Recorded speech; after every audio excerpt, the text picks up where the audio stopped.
about time we threw another tea party, don't you think? I wonder who else is free.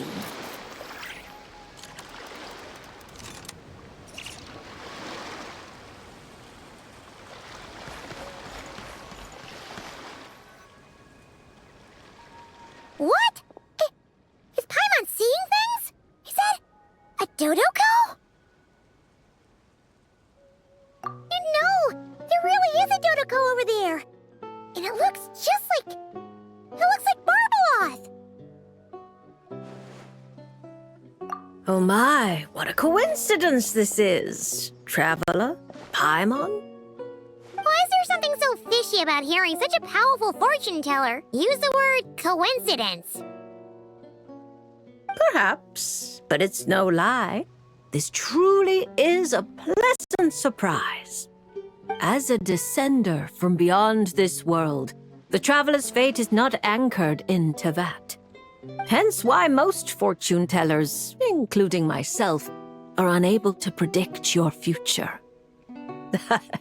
Hence why most fortune tellers, including myself, are unable to predict your future. But happily, this particular coincidence couldn't have been any more fortuitous.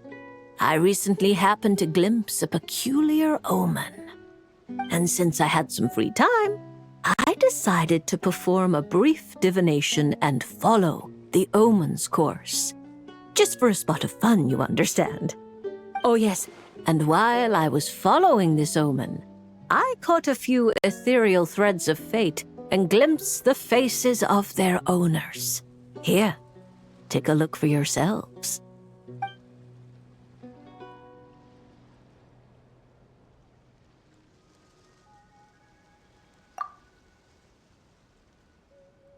See? Didn't I tell you? Someone with so many friends was bound to recognize them all.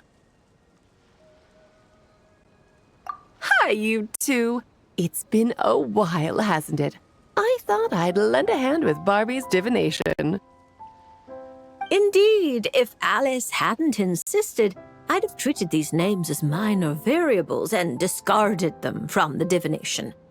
But then you would have missed out on this fun little excursion, wouldn't you? Besides, as mages, we couldn't possibly disappoint the little cuties involved in the prophecy now, could we? It's the dream of every child to receive wonderful gifts, go on grand undertakings, and watch mysterious prophecies unfold. Which is all to say, we simply had to see this one through. And there's no point arguing with Alice. Anyway, if I can gather these minor variables together, I should be able to adjust my divination. So here I am, seeking them out, and if possible, offering them a little fortune-telling. I don't have time to go around divining things like that, but I'm sure it won't be long. Is that why you've set up this stall? So you can sit and wait for them to arrive?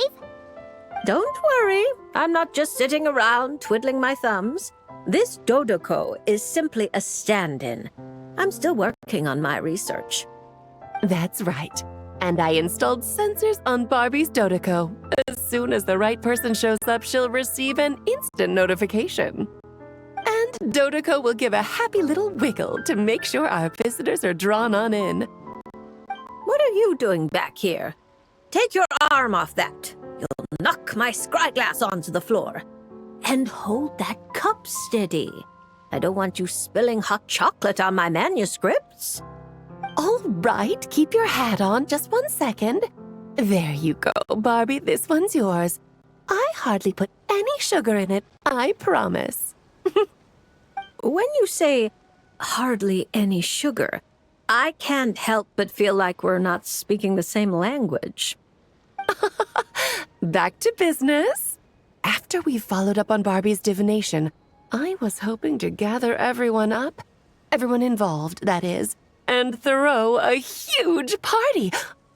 I've even decided how we can send out the invitations. Don't worry, I've already picked out the most beautiful birds available. Picture it. In the dead of night, a huge, pure white bird flies through your window with a mysterious letter in its beak. Then you open it, and a whole new world appears before your eyes. Unfortunately, as I told Alice, doing that would only serve to disrupt the path of fate. Besides, dealing with such small prophecies is a real pain, so it's off the cards. Oh, fate is such a spoilsport. Nevertheless, we can still have a party. When the time is right, I'll invite everyone myself. And as I do hate waiting for parties, Traveler, Paimon, can I leave the job of bringing your friends here to this stall to you?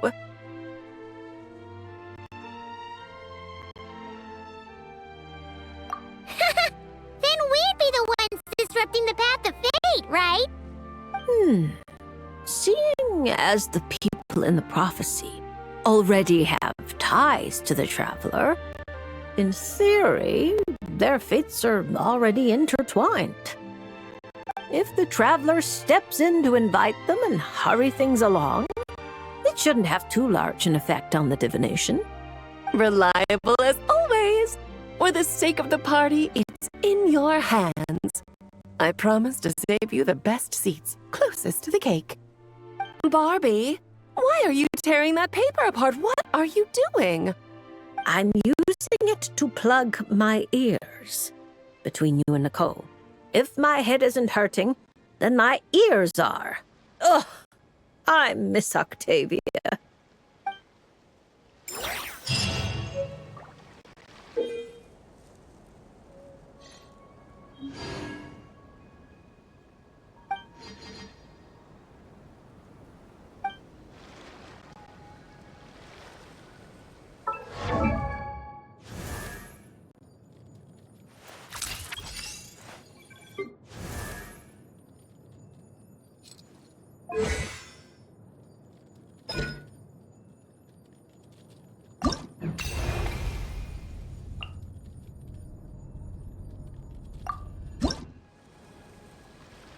Hello there, Lady Trismegistus.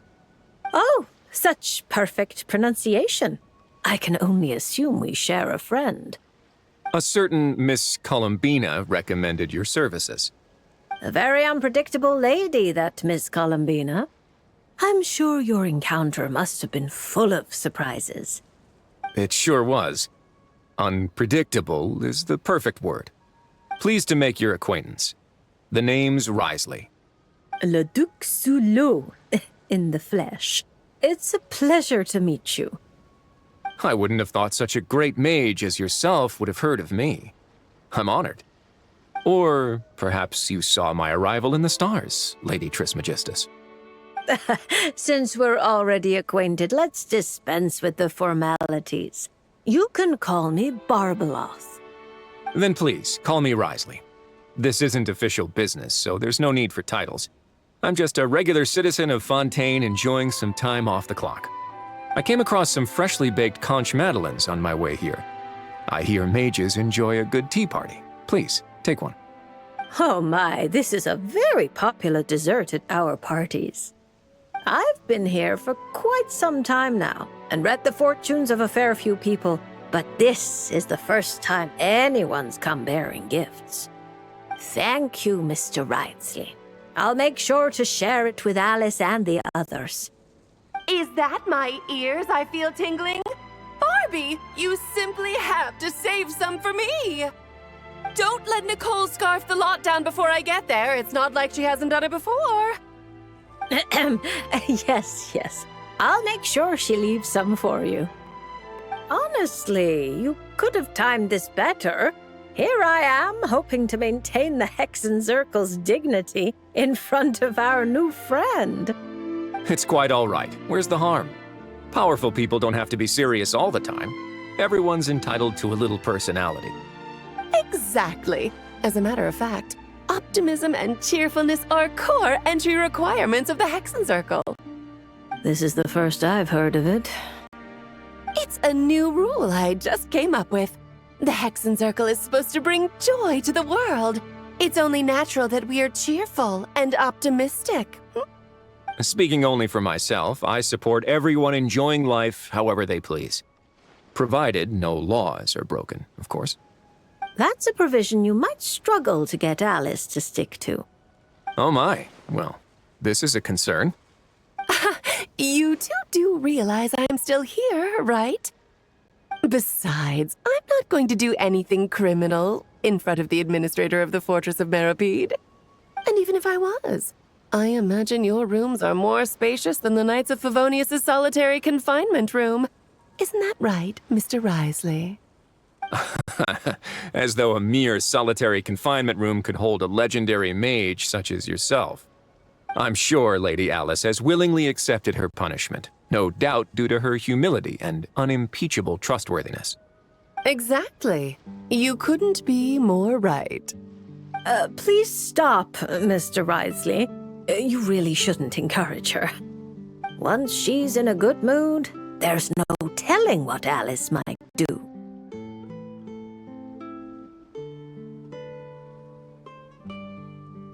That's right! The Traveler's the honorary knight of the Knights of Favonius, you know. No talking bad about the solitary confinement room behind his back. Does that mean it's up to the honorary knight to chase down escaped mages? That would make for a wonderful show. Please be sure to invite me. You just love watching the drama unfold. Still, Hyman didn't expect you to come here by yourself, Whriothesley. That saves us a trip underwater to fetch you. Speaking of which, it's about time we got down to business. Mr. Wriothesley, whether out of respect for Miss Columbina or as thanks for your confectionery, please draw a lunar arcanum. Perhaps a gift from fate lies hidden within. Does that count as a prophecy? You could say that. Then no Fontanian would fail to take it seriously.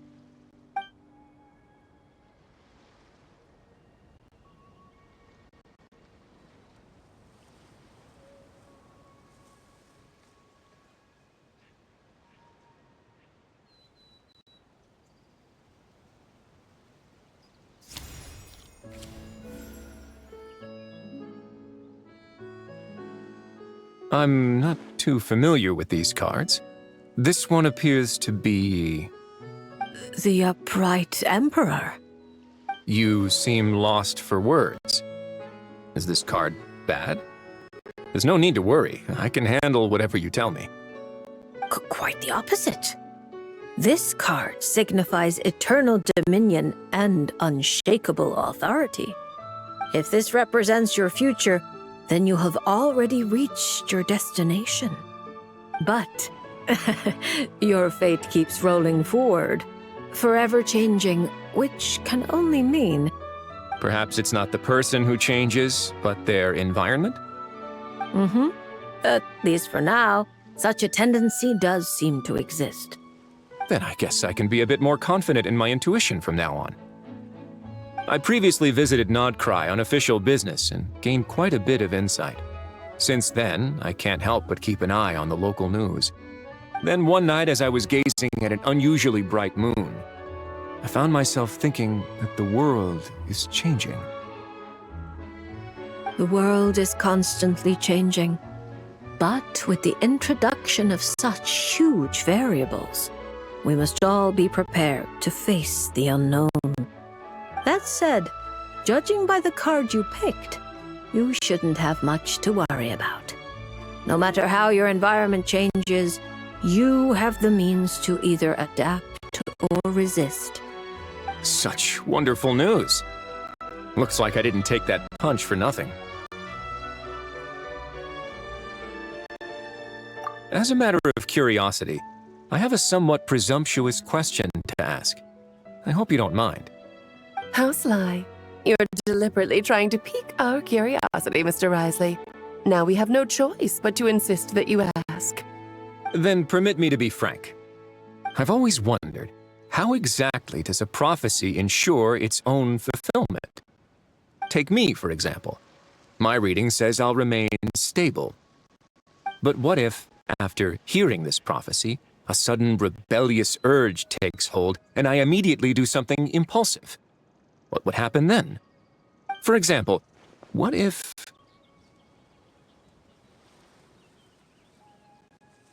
Sure, let's go with that. Are you really dragging that back up again? Oh. No, don't you even... What a happy coincidence. I just so happen to know a very skilled explosives expert. I can't recommend her highly enough. But then the honorary knight will surely act as her guardian, stepping in at the critical moment to stop anything bad from happening. And that is how the prophecy is fulfilled. She sounds like quite the destructive force.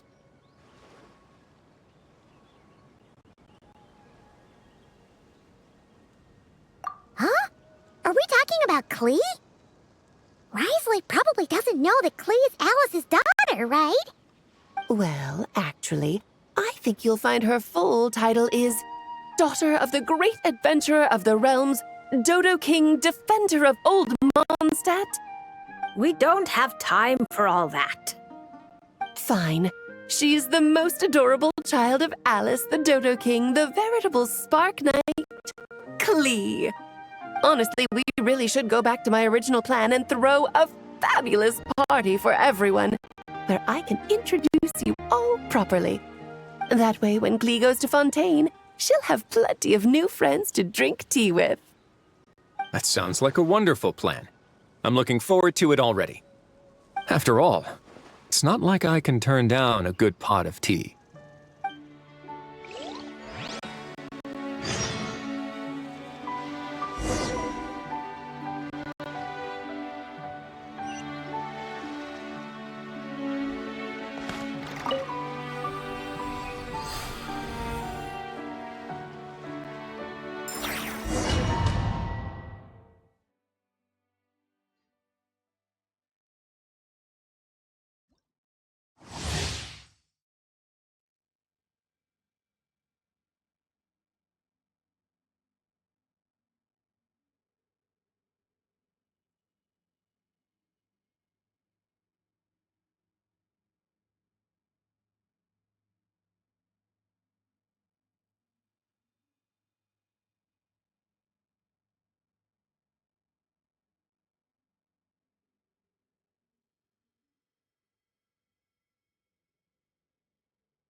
A safe trip.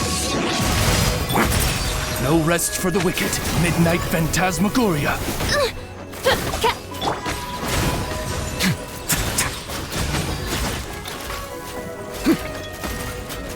A moment, please. Come easy on me. Stay cool. Face your guilt. As you wish, mein Fräulein.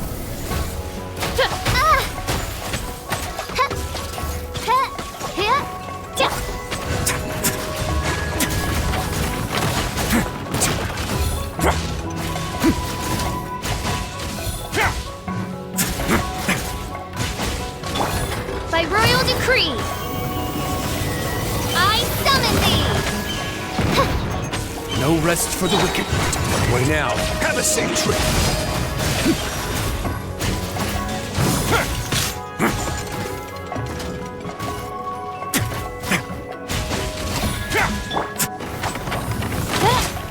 Wings of darkness, come, sever night from day.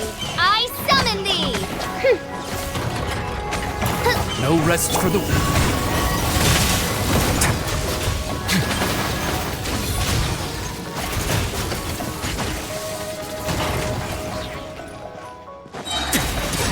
Get a little chilly.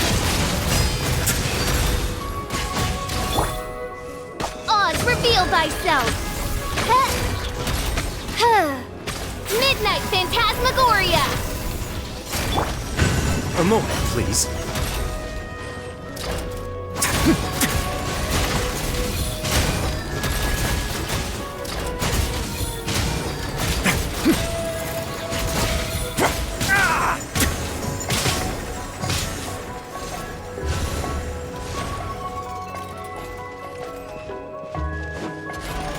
way now.